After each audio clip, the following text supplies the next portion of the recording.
రెచ్చగొట్టి ఆ రోజు సుమారు 50 రోజుల యుద్ధం.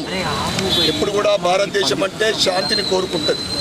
కానీ శత్రు దేశాలు ఎప్పుడైతే వారు అటాక్ చేస్తారో తగిన బుద్ధి తగిన శాస్త్రి చెప్పడం భారతదేశ సైనికులకు అది వారి ఘనత.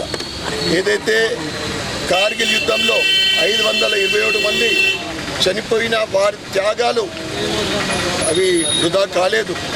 వారిని స్ఫూర్తిగా తీసుకొని వారిని ఆదర్శంగా తీసుకొని మొన్న ఏదైతే పహల్గామ్లో జరిగిన ఉగ్రవాదుల దాడి వారిని స్ఫూర్తిగానే ఈరోజు కేవలం 2 మహిళలే ఉగ్రవాదుల స్థావరాల్ని ధ్వంసం చేయడం జరిగింది. ఏదైతే భారతదేశం ఎప్పుడైనా కానీ శాంతిని కోరుకునే దేశం. శత్రు దేశాలు మనపైన దాడి చేస్తే వారికి తగిన శాస్తి చెప్పడం అది కార్గిల్ యుద్ధ విజయము దానికి నిదర్శనం.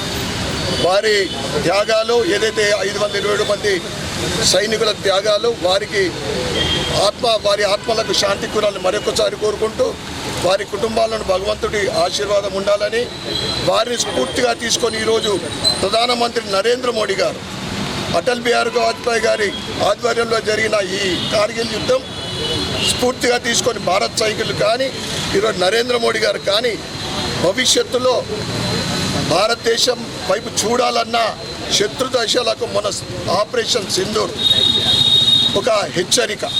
ఏ శత్రు దేశం భారతదేశం వైపు చూడాలన్నా కానీ తోక జోడించే సందర్భం ఇది. అందుకే మరొకసారి కార్గిల్లో అమరులైన వారికి వారి ఆత్మకు శాంతి కోరుకోవాలని ఈరోజు ఇందూరు భారతీయ జనతా పార్టీ జిల్లా ఆధ్వర్యంలో కార్గిల్ స్తూపం దగ్గర వారికి అమరులకు మేము స్మరించడం జరిగింది.